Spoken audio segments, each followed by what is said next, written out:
What's going on, everybody? It's Sean from S&S Customs Limited. It's Tuesday, January 20th. I'm going to do another video. This one here is going to have some machining. I'm going to do my best to make this video the best possible way I can. Today, I finished up welding all the Sportster hardtail kit. Now I need some axle adjusters. This here, it's three-quarter inch solid 1018 cold rolled steel, which has a nicer finish than hot rolled.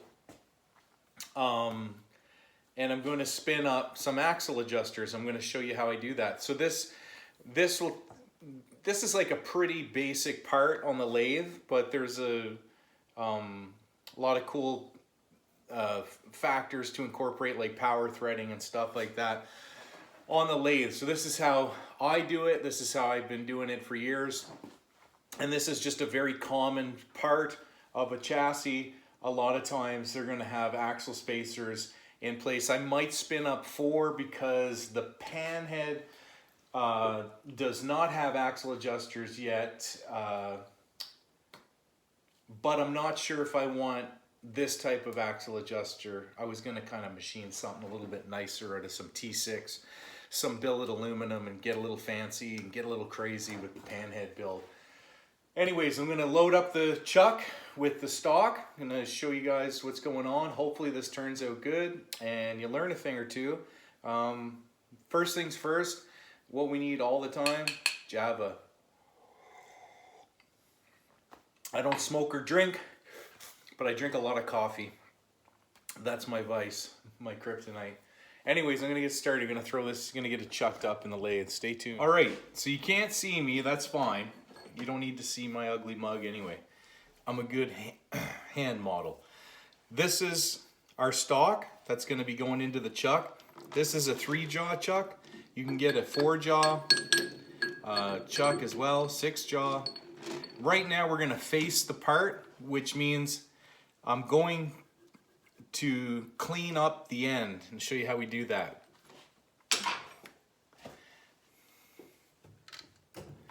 So I won't turn the light on because the light kind of affects the camera. Anyways, we're running at 755 RPM. Let's do a nice cut.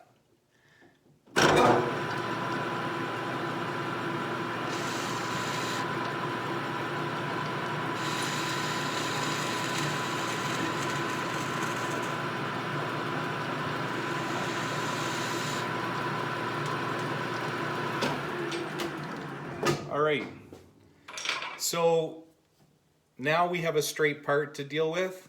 We're gonna load up the tailstock and do a countersunk hole, and we're gonna bore out to 5/16 of an inch. This just made our part, this guy, nice and flush and everything. So now we're gonna set that up and get ready to do a counter bore, and then we're gonna drill out to 5/16. So stay tuned. Right. For those of you unfamiliar with lathes, this is your tailstock. We've got our centering, live center in there, and we're going to move that over here. I'm gonna try to keep this out of the way. And what we're gonna do is this bit is very solid. It won't deflect at all, so it's very stout, very solid. We're gonna make a pilot hole. Sorry, that's what I was trying to think of a half hour ago. And this will help. This will taper. It'll put a countersink into it. So when you're loading your drill bit, when we go to bore 5/16 into here, it'll line up perfect and shouldn't wiggle around much. Anyways, we're gonna do that in a second. So stay tuned. All right, let's make a couple of chips here.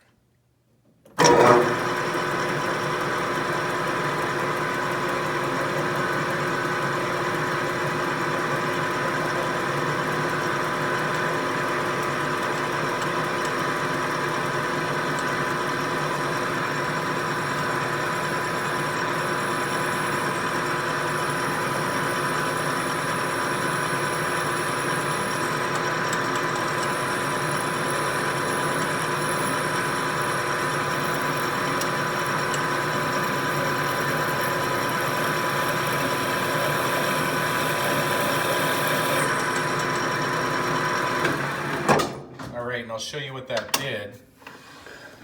So I'm not sure if you can see it. It's put a counter bore into here. So now our drill bit has a good straight guide to drill through this piece of stock straight. We're gonna change up to a 5/16 drill bit, and I'll do that in just a second. So we've changed up to our 5/16 drill bit. We're going to bore that out. I need to go in a depth of over 1.5 inches because I make my axle adjusters 3/4 of an inch long, each one. So we'll just have to use the depth gauge. There's markings on your tailstock, and you can see how far you're going in, and you're going to zero that out, which we already did, to our stock. So hang 10, we're going to drill this out. Here we go.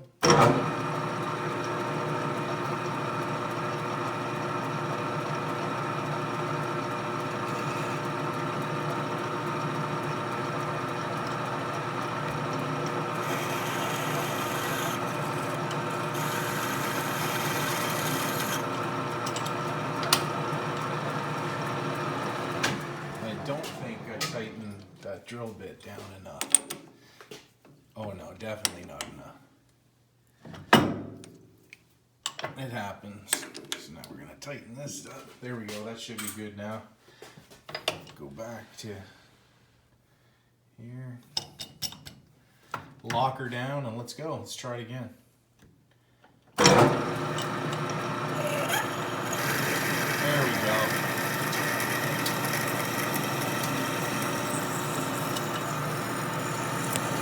We're just boring this out. It's kind of boring.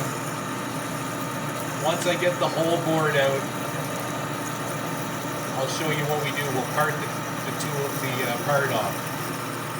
Be back in a bit. So we've got our bore. We're about 2 inches in, and now we have to part off the tool. But first we got to square up our post here. So we want to make sure our post is straight to our chuck. So grab wrench, open that up. Now this will spin, and we will drive this guy in. Sorry for the bad camera work, folks. I'm gonna blind you for a minute, turn the light on. This is a 1, 2, 3 block, very common in machining. And I'll show you a quick trick that I learned from Ralphie at Ralphie's Customs in the UK. He's a good guy, builds all kinds of crazy stuff. Good fabricator, and he's a whiz on the lathe.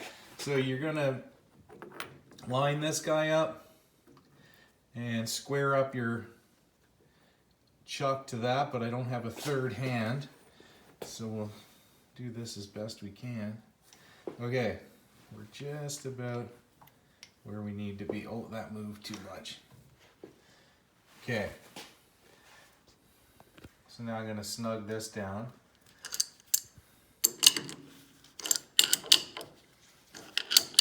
Hopefully that didn't move. And we will drop that out. Anyways, now that should be squared up. The next thing I'm going to do is over here. We're going to take our caliper. I only got one hand because the camera, I'm holding the camera, which is kind of late. Sorry, I got to do this. We'll take our caliper. We're going to open this up to 0.75. That's good enough. That's not good. How'd that happen?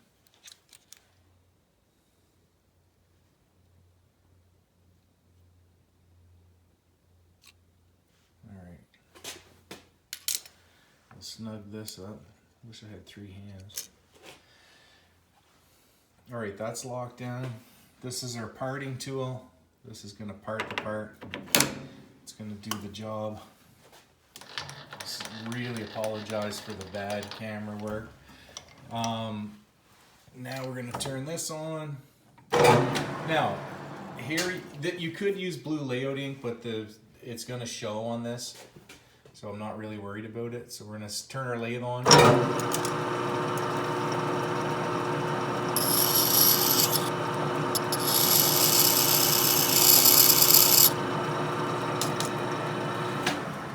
So if you haven't guessed by now, that mark, that's right there, that's what we're gonna cut.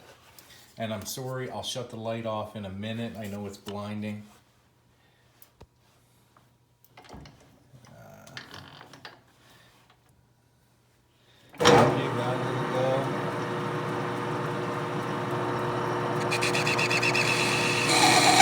All right, so whenever you're parting, just keep in mind it's a small little tool and you're driving it into steel, so lubricant is your friend. We're going to shut this off so you can see a little bit better, and I'm going to try to part this.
Okay.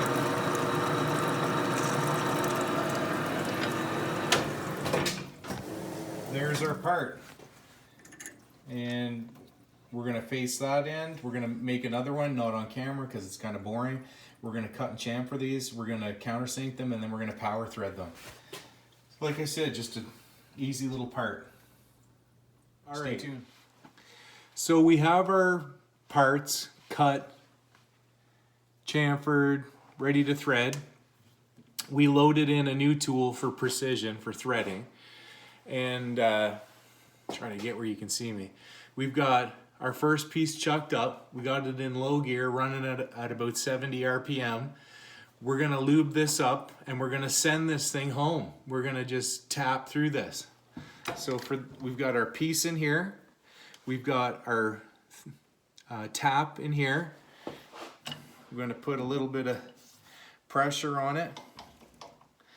We're gonna put a bit of tap paste or some Ultra SP. And we're gonna hit the jog button and see what happens.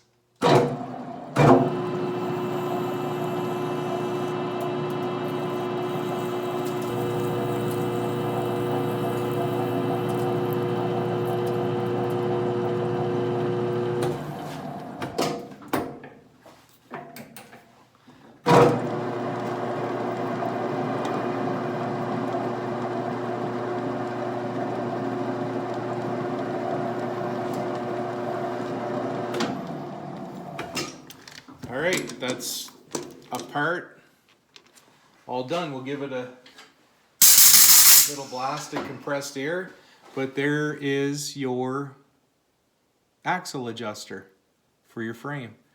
We just got to tap the other ones, and then we'll bring them over to the weld shop and we'll get them welded up. So stay tuned.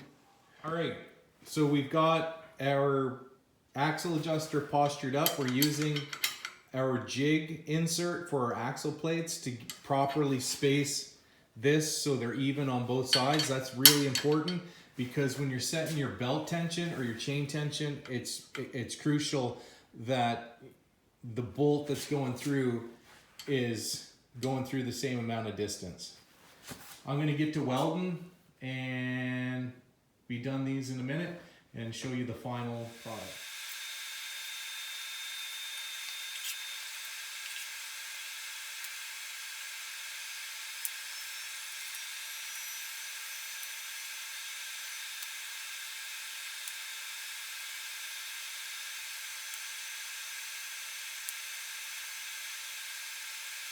Okay, so we have our axle adjuster in place. Everything works as intended. We got our lockdown nut, and what that'll do is push your adjusters back and allow you to set your chain tension and so on and so forth. That's it. All pretty basic part. We're gonna do the other side. Probably noticed a puff of oil or puff of smoke when I was welding. That was just a little bit of cutting fluid that was left there. I did spray them with brake clean and wash them out, but sometimes it gets stuck in the threads and you get a puff of smoke. Didn't do anything to the welds. Everything is perfect. All right. So we're really cooking 2 days and 2 videos. That was just a little simple, small part, just an axle adjuster out of 1018 cold rolled steel. But what I was trying to get across is like everything, the fasteners and everything, on most of the stuff we build, we make here at the shop. So even though that's just a little part, that's just a small piece of the puzzle. So you can imagine if there's like 25 parts to a hardtail, which there probably is about 20 to 25 parts. Each one is made and massaged into place and stuff like that. And that's not including the fixturing and everything. On our Springer front ends, there's over 90 working components that we build. We probably build 85 out of the 90, and the rest is like shoulder bolts and stainless steel 1/2-inch fine thread bolts and stuff like that kind of top it off and finish it. But it kind of projects what I do here. Everything is handmade, so it all takes time, and to me it's the best way to make something. So it took a little longer than usual. Usually that would take me about probably 15 minutes to spin and get welded to the frame. That actually took me an hour and a bit because of the camera and YouTube. And that's what I was trying to explain yesterday, was it takes so much time out of my day to set things up and stuff like that. I don't mind doing it. Have a fairly easy day today. We're just finishing up this hardtail kit, and next I'm going to machine a axle out of Precision Ground 1045, and that kit's going to be finished and I'm ready to go for the customer. The only thing we have to do is make the oil tank. But it just goes to show, you know, with a lathe and minimal tooling and stuff like that, you can do this stuff as well. I'm not telling you how to do it. This is how we do it. There's many ways to skin a cat, you know, like the old saying, but that's how I do it. It's welded to the subframe. Everything's looking good, and it'll be another good strong hardtail kit out there in the world somewhere that hopefully someone enjoys for years to come. Anyways, that's the end of the video. Thanks for sticking in and watching my bad camera work. If you do like this stuff, leave a comment. If you want to see something like I build a lot of stuff here: frames, front ends, gas tanks, fenders. If you guys want to see some content, maybe mention it in the comments below, and I'll see what I can do about maybe showing you guys how I do that, and maybe it helps someone out. Years ago when I started off with just a hand grinder and a little buzz box, Lincoln buzz box welder, and just grew from there. You know, my skill set and everything grew from those two tools. You know, I had a small little baby drill press. I was in I think it was like a 12 by 18 garage, really small, and you know, grew into knowing what I know today. The trades definitely helped me with that. Being in the pipe fitters and welders trade, absolutely that helped. That was a big key thing when I was getting into it. I knew that I liked it, and I knew the knowledge that I was picking up. I knew that I liked it. Anyways, if you're into this, please like, subscribe, all that stuff. Ring the bell, hit the button, and yeah, video 2 in 2 days. That's pretty amazing. Cheers. Take care, everyone.